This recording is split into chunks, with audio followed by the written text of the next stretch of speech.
Our speaker today is Mr. Craig A. Dubow, Chairman and Chief Executive Officer of Gannett, a media and marketing solutions company with a diverse portfolio of broadcast, digital, mobile, and publishing companies. Craig started in the broadcasting business in production and advertising sales at KPRC-TV in Houston. He joined Gannett in 1981 in advertising sales for KUSA-TV in Denver, was then promoted to General Sales Manager at KView-TV Texas in Austin. 2 years later, he was named General Manager of KView. Craig moved from Austin to Atlanta, where he served as President and General Manager of Gannett's NBC affiliate, and became Executive Vice President of Gannett Television in 1996, and then President of the division in 2000. Craig became President and CEO of Gannett in July 2005, and later added Chairman to his title. In other words, when the buck stops at Gannett, it stops on Craig Dubow's desk. Craig currently serves on the BMI Board of Directors and is a member of the Business Roundtable. He also serves on the Associated Press Board of Directors and is a member of the Development Board of the University of Texas at Austin. Craig graduated in 1977 from UT with a BS in Radio, TV, Film. He and his wife Denise, who also graduated from our college with a BS in advertising, have 3 sons and lives in Great Falls, Virginia. Craig has been a long-standing and passionate friend of our college who has achieved much as a person could achieve, and yet who retains to this day the same intelligence, warmth, and humanity he had when prowling the 40 acres some 30 years ago. It is a distinct pleasure to present to you my good friend, Mr. Craig Dubow.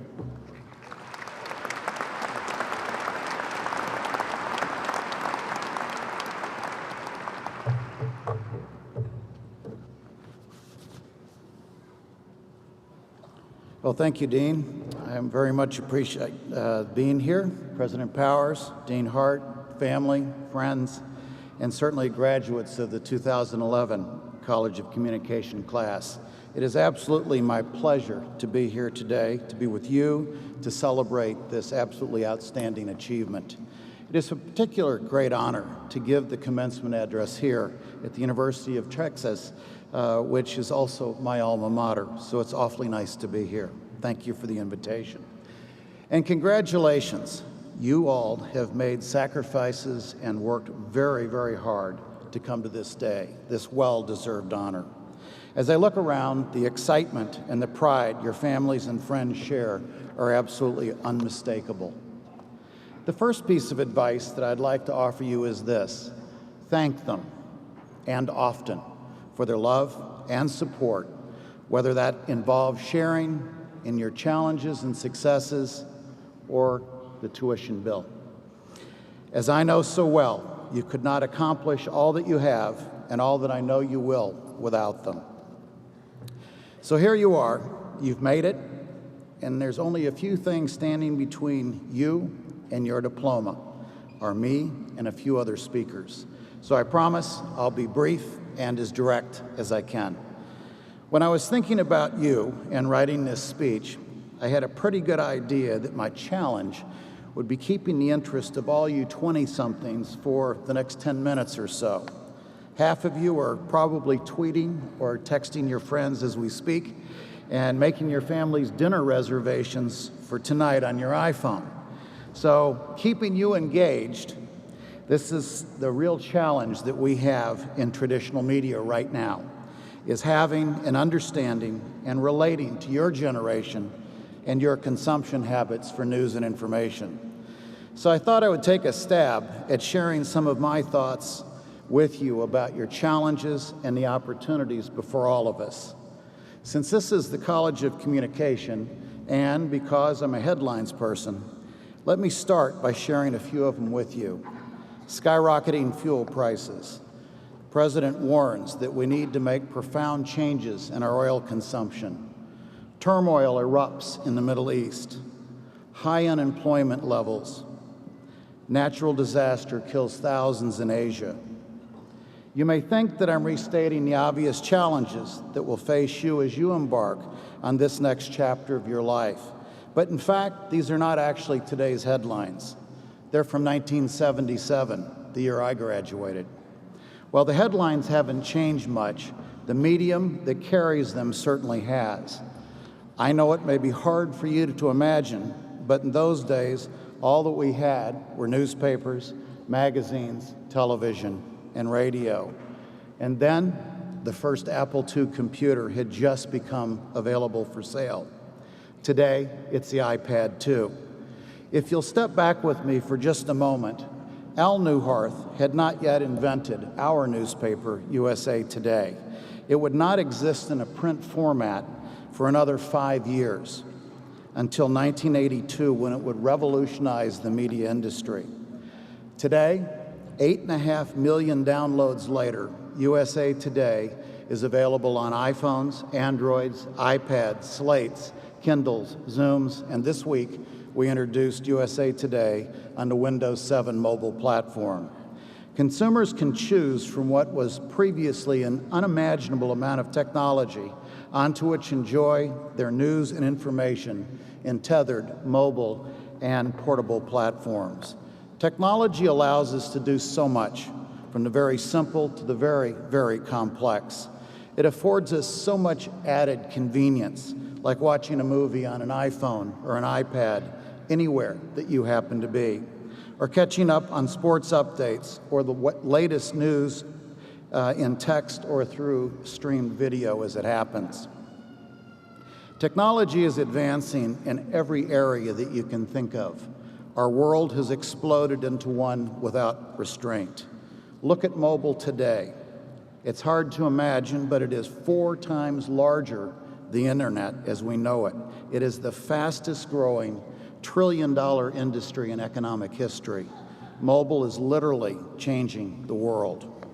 And while so many things have changed since I was in your shoes, there are also a number of similarities. I remember sitting exactly where you are, having what I suspect are some of the very same thoughts, dreams, and fears that are now top of your mind. Like so many of you, I came to the University of Texas because it was one of the most respected universities in the nation with one of the best communications programs. Our world, the world of media and communications, has changed and continues to change dramatically at an unimaginable pace. When I started out, we had all of the traditional mediums, but not a whole lot was happening, at least not very quickly. Television, for example, really hadn't changed much over the years beyond adding color and stereo. But think of what you have today with Hula, 3D, HD, DTV, and streaming video, just to name a couple. Not to mention all of the different platforms that are now available in mobile. None of this existed when I was graduating. Over the last 34 years, I've been in a unique position of holding a front row seat at some of the greatest events that have ever occurred in the media industry. But there is no more exciting time than right now. People's insatiable desire for information is driving media consumption to an all-time high. Today, people have access to everything that they want. If you have the curiosity, there are absolutely no limits. You have the opportunity of a lifetime right now to be a part of this redefinition of media and communications in this country. This is the time, and this is the excitement. As you plan for what's ahead of you, I'd like to share with you a few lessons that I've learned along the way. First and foremost is passion. Find yours and follow it wherever it leads you. It really is the most unbelievable of gifts. Discover what you love doing, find a way to do it, and do it every day. Don't stop searching until you find it. Life is way too short. You will know it when you see it. I did. I have, in my life, 4 great loves: my wife, Denise, my family, music, and the world of media. I was in grade school, unfortunately, when President Kennedy was assassinated. Watching the television coverage at that very young age, I was struck by what this medium could do, the power that it held.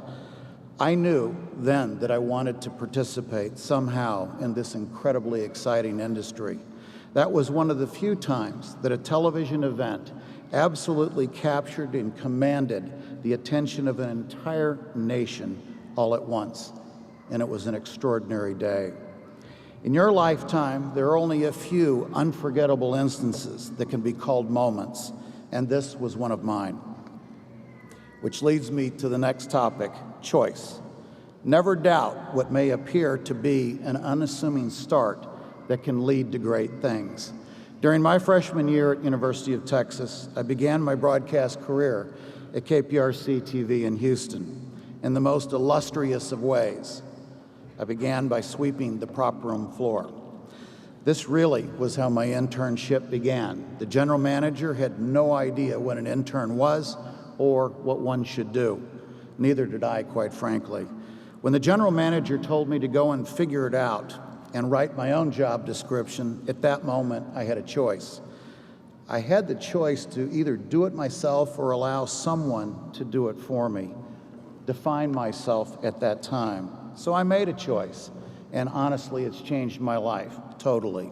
When I wrote my job description, it included learning about every aspect of the station's operation, every element of what they do every day. And this began a lifetime of tremendous opportunity for me. And that brings me to the next topic, mentors. What I have to share with you about mentors is pretty straightforward. Find one, better yet, find many. But what really is a mentor? Dictionary.com's definition is simple, quote, a trusted counselor or teacher, end quote. I'd tell you that they are that and so much more. These are the people that you connect to and build relationships with.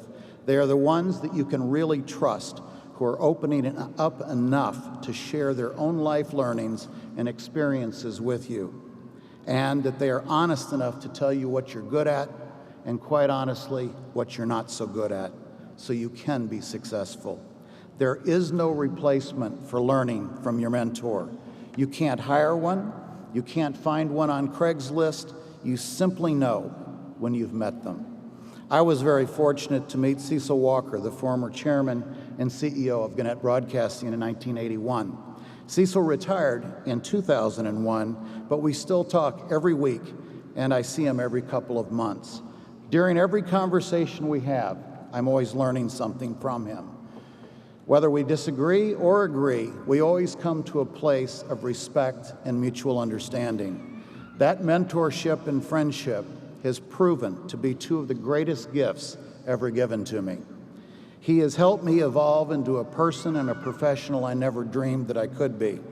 I encourage you to go out and find your Cecil Walker. Seek out individuals like him, those who are the best at what they do, and find out why that is. Learn from them. Be an eternal student. They will expand your worldview in your way of thinking and making decisions. That brings me to discipline, something I learned here at UT. Discipline is something that you will always be served well by. In fact, it's already served you quite well. It's one of the reasons you're here today for your graduation. This discipline you learn from college as well as life expands your ability to think, to focus. When I graduated and entered the business world, it was pretty straightforward, structured, and predictable. I was well prepared because of my education. I learned how to work in a very specific role with a specific skill set. Today, change is so fast, you must think and respond quickly, but the path is not always clear. We can't anticipate or imagine exactly what the next big thing will be or the next one after that. So it's discipline and the ability to think that prepares you. It will help you go out and make your mark. As we work to develop our first mobile applications for USA Today, we learned from our customers. There are three things that they said quite clearly. We need to have great design, great content, and to have it presented in the proper context, meaning that our content certainly must be written and designed for the specific audience and platform. And this is an iterative process where we are constantly learning from our customers. You all can redefine our industry just like change and technology are redefining us. You can lead the next wave of innovation, creating your own following and legacy whether you work as an entrepreneur or in a big company. As you leave campus today and prepare to step up into the world that is unlike anything that you've ever known before, remember that this is an amazing time in your life. You have learned how to learn, and this is a continuous process, one that will never stop. I've had the privilege of working at the Gannett Company now for more than 30 years. Through the course of your career, you may have 30 different jobs at 30 different companies over that same period. What a shift that is, and it's exciting. The opportunities before you are tremendous. They are different than any of those that I had, but what makes what lies ahead of you so incredible? You are living and working in ever-changing times where multiple people now study multiple disciplines, have multiple degrees, and many work in very different experiences and careers. And all of this leads me back to where we started, with passion. I found mine. The work I do every day is what keeps me up at night, what inspires me, what motivates me. Pursue your passion and follow it. You have choices, and with them comes the freedom to do whatever it is that you love. Don't be afraid to make mistakes. As I tell my sons and coworkers, just don't make the same mistake twice. Don't spend too much time looking in the rearview mirror. Move on. Life certainly does. Look at the world around you through a new lens each day. Unapologetically make bold decisions. Challenge the way that things have always been done. Those ways are often old and very tired. Take advantage of what you've learned here at the University of Texas. Add experience and find mentors. Both will change your life forever. Be a lightning rod for disruptive change and constant innovation in our field and across every industry. I'd like to close with a quote that has particularly significant meaning to me because of the work that I do. It's from William Douglas, who served almost 37 years on the United States Supreme Court and is the longest-serving justice in our history. Quote, "The most important aspect of freedom of speech is freedom to learn. All education is continuous dialogue, questions and answers that pursue every problem on the horizon. That is the essence of academic freedom," end quote. Never stop learning. It is without doubt the greatest gift. Congratulations to all graduates. Thank you.